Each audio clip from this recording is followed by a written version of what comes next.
अस्सलामुअलैकुम जी, welcome back to my free online YouTube makeup course. हर टाइम रिमाइंड करवाना पड़ता है कि ये कोर्स आपके लिए टोटली फ्री है। आपको किसी किस्म की पेमेंट नहीं करनी, कोई सब्सक्रिप्शन बाय नहीं करनी। फ्री में आप इतना अच्छा मेकअप सीख सकते हैं। और स्टिल अगर आप नहीं सीख रहे हैं तो फिर आपका फॉल्ट है। इतने आसान तरीके से एक ही चैनल के ऊपर इतनी डिटेल से वीडियो आपको कहीं नहीं मिलेंगी। तो खैर आज है हमारी क्लास नंबर 5 का पार्ट 3। अभी जो 5 क्लासेस है ना, इसका जो पार्ट 3 मैंने क्लास नंबर 5 का जो पार्ट 3 एक्चुअली में मैंने बनाया है। इसमें क्या है कि हम कर रहे हैं आईब्रो प्रैक्टिस। अगर आपने बाकी क्लासेस नहीं देखी हैं या आप इस चैनल पे न्यू है तो प्लीज बाकी क्लासेस जाकर देख लीजिएगा। पार्ट 1 में मैंने आपको बताया था कि आप अपनी आईब्रोज को शेप कैसे देते हैं अपने फेस के अकॉर्डिंग। सेकंड पार्ट में मैंने बताया था 2 इजी हैक्स जिनके थ्रू आप अपनी आईब्रोज को फिल कर सकते हैं। आज पार्ट 3 में हम अगेन आईब्रो ही करेंगे, लेकिन आज मैं आपको बताऊंगी कि आप प्रोफेशनली अपनी आईब्रोज को शेप कैसे दे सकते हैं। आपने देखा होगा आजकल वैक्स्ड आईब्रोज जो हैं, जो चिपकी हुई आईब्रोज है, वो काफी ज्यादा ट्रेंडिंग में रहती हैं, बड़ी नीट लगती हैं, बड़ी इनहेंस्ड लगती हैं। तो अगर आप भी ऐसे की आईब्रो लुक सीखना चाहते हैं तो आप इस वीडियो को पूरा देखिएगा ताकि कोई भी स्टेप आप मिस नहीं कर दें, क्योंकि सारे स्टेप जो है वो बहुत इंपॉर्टेंट होते हैं। वीडियो स्किप कर करके देखने में स्टेप भी स्किप हो जाता होता है, तो स्टेप स्किप हो जाएगा तो काम ठीक से नहीं होगा। तो इसीलिए डोंट स्किप द वीडियो। पहले हम स्टार्ट करते हैं एनास्टेसिया बेवर्ली हिल्स के ब्रो वैक्स से। ठीक है, ये जो वैक्स है ना, ये आपको किसी भी ब्रांड का मिल जाएगा। फिलहाल जो मेरे पास है ये एनास्टेसिया का है। हम ब्रो फ्रीज भी बोलते हैं इसको, ब्रो जेल भी बोलते हैं इसको, ब्रो सोप भी बोलते हैं। ये बिल्कुल एक ट्रांसपेरेंट सी फॉर्म में होता है। आप इसको अपनी आईब्रो पे लगाकर अपनी आईब्रो को बिल्कुल फ्लैट कर सकते हो ताकि इजीली आप अपनी आईब्रो को अपने रिक्वायरमेंट के अकॉर्डिंग शेप दे सको।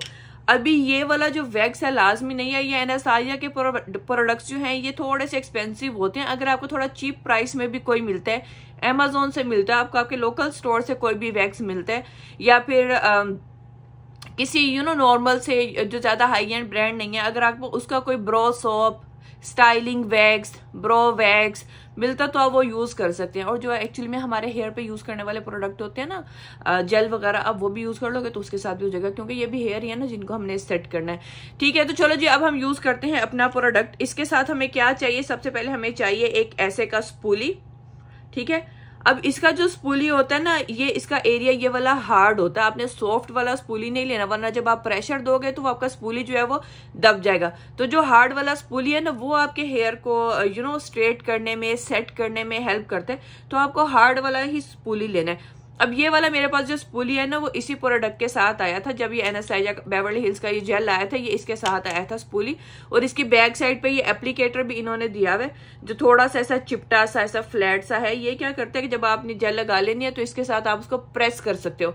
लेकिन अगर आपके पास ये बैक साइड वाला ऐसा कुछ नहीं है ना, तो आप कोई भी अपना रेगुलर ब्रश ले सकते हो, ब्रश के साथ उसको ऐसे करके प्रेस कर सकते हो, ताकि कोई हेयर अगर खड़ा रह गया तो वो वापिस बैठ जाए। अभी इतने डिटेल से मैं वीडियो बना रही हूँ ना, अगर अभी भी आपको समझ नहीं आएगी ना, फिर तड़ा कोई हल नहीं गा, फिर तड़ी नियत ही नहीं गी करन दी ते समझन दी। तो इसी वजह से इतनी डिटेल वाली वीडियो जो है ना आपको नहीं मिलने वाली कहीं। तो सबसे पहले हम ले लेंगे स्पूली, और अपनी स्पूली को इस जेल के अंदर हम डिग करके थोड़ा सा जेल जो है वो अपनी स्पूली पे निकाल लेंगे। ठीक है, ये देखो अभी मेरी स्पूली के ऊपर जेल आ गया। जरा अपना मिरर भी ले लूं ताकि मुझे भी नजर आए कि मैं क्या कर रही हूँ।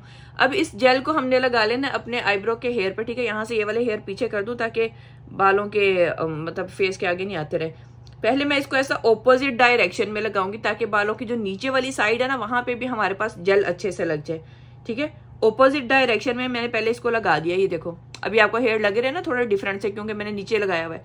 अब हम लगाएंगे ऊपर वाली साइड पे, तो हम इसको देंगे वापिस जो हमारे आईब्रो की डायरेक्शन होती है वो। अब ये सारा मैं इसके ऊपर ना ये ब्रो वाला जेल लगा रही हूँ। ठीक है, ये स्पूली के ऊपर जो मैंने लिया हुआ है। अगर आपके पास सपोज ये वाली स्पूली नहीं है ना, हार्ड वाली, तो फिर आपके पास जो है वही यूज कर लेना। लेकिन हार्ड वाली स्पूली मैंने देखा कि ना थोड़ी ज्यादा बेटर होती है आपके बालों को शेप देने में।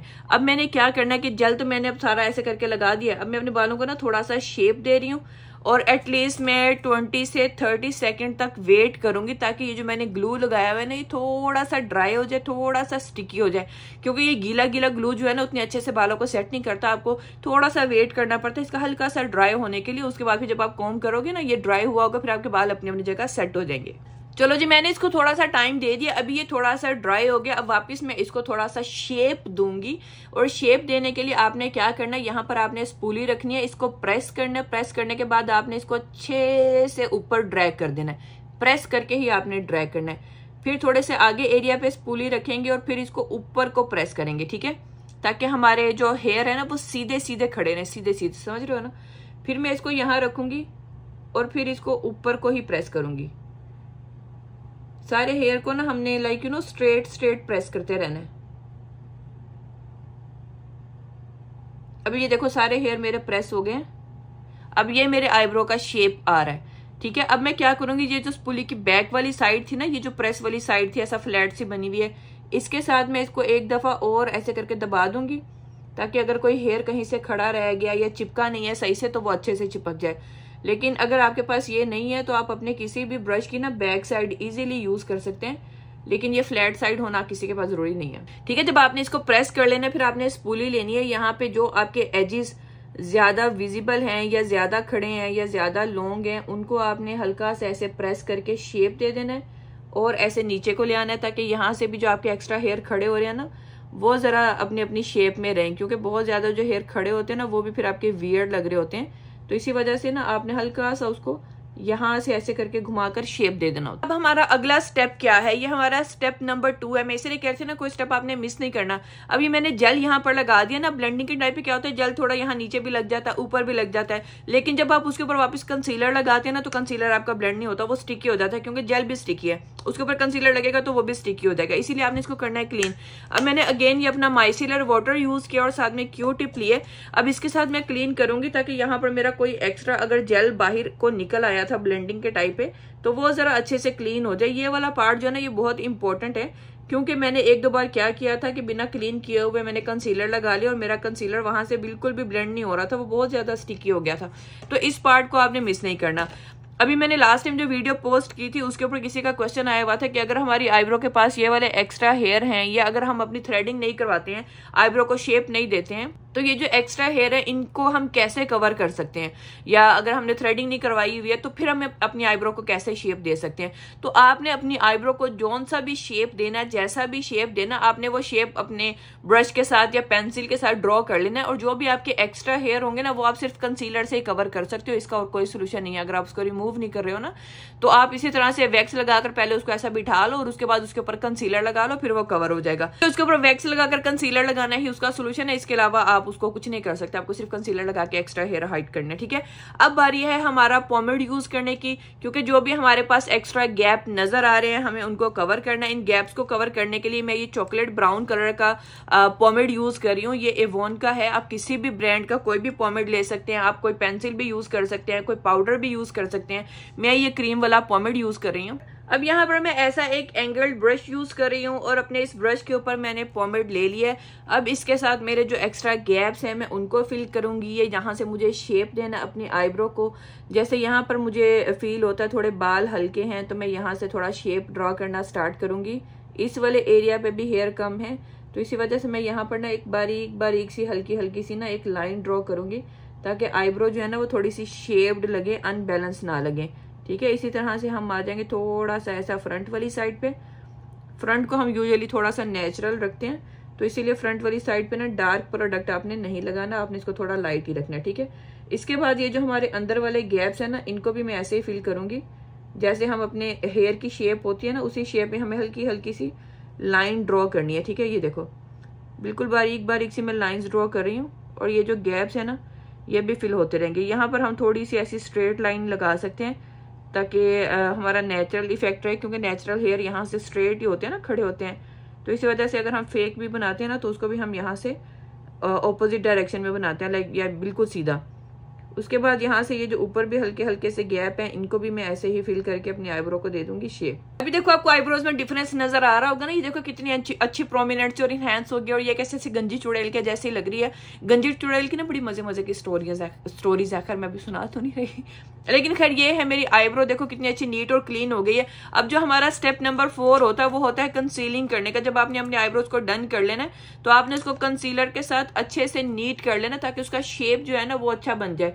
कंसीलर आप कोई भी यूज कर सकते हैं। मैं यहाँ पे ये रेवलॉन का कंसीलर यूज कर रही हूँ, 070 इसका शेड है।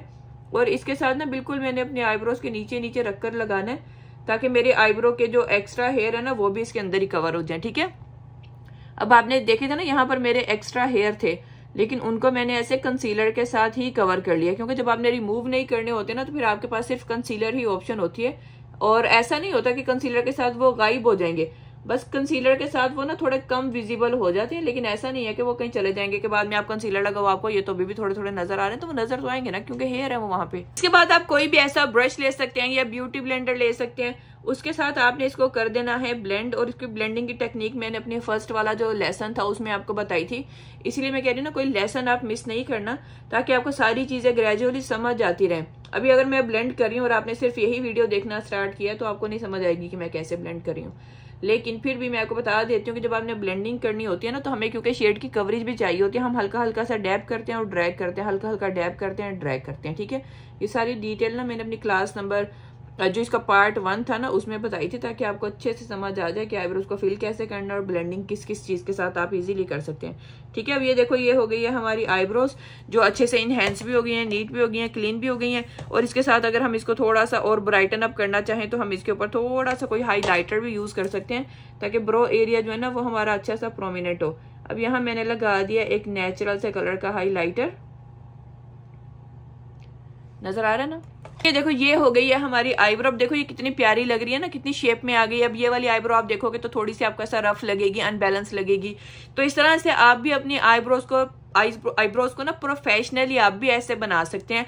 मैंने सोचा कि चलो मैंने आपको दूसरे मेथड तो बता दिया, मैं आपको एक वैक्स वाला मेथड भी बता दूं कि वैक्स के साथ या ब्रो सोप के साथ या स्टाइलिंग वैक्स के साथ आप अपनी आईब्रोज को कैसे शेप दे सकते हैं। अभी होपफुली कि आपको ये जो वैक्सिंग वाले स्टेप्स हैं ये आपको अच्छे से समझ आ गए होंगे। मैंने 4 स्टेप्स बताए हैं, तो आपने वो 4 फॉलो करने हैं तो आपकी अच्छी आईब्रो बनेगी। अगर आप कोई भी स्टेप मिस कर दोगे तो उसमें कुछ भी हो सकता है, तो फिर उसमें मेरा फॉल्ट नहीं होगा, क्योंकि मैं अपना बेस्ट ट्राई करूँ कि मैं आपको सारी चीजें डिटेल्स के साथ बताऊं। And thank you so much जो भी इन वीडियोस को पूरा देख रहे हैं और जो भी सर्टिफिकेट के लिए इतने ज्यादा इंटरेस्टेड हैं। आप लोगों को इंशाल्लाह वीडियोस के लास्ट में या क्लासेस के लास्ट में अगर आपने टेस्ट अपना पास कर लिया तो आपको सर्टिफिकेट भी मिलेगा।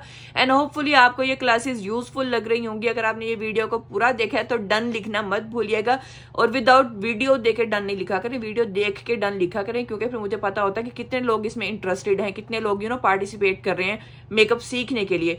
और मिलते हैं फिर हम अपनी नेक्स्ट वीडियो में, नेक्स्ट वाली मेकअप की क्लास में। एंड आप इस वीडियो को शेयर भी लाजमी कीजिएगा, चैनल को सब्सक्राइब कीजिएगा। आपकी सपोर्ट के साथ ही मैं इतनी मेहनत करती हूँ, मैं इतना टाइम निकाल कर आपके लिए क्लासेस बना रही हूँ, पोस्ट कर रही हूँ, ताकि आप लोग कुछ सीख सकें, कुछ कर सकें। तो मुझे भी आपकी सपोर्ट की बहुत जरूरत है, इस वजह से चैनल को शेयर लाजमी कर दिया करें। Thank you so much for watching. अपना भी बहुत ख्याल रखिएगा, दुआ में याद रखिएगा, और मिलते हैं फिर हम अपनी नेक्स्ट क्लास में। तब तक के लिए अल्लाह हाफिज।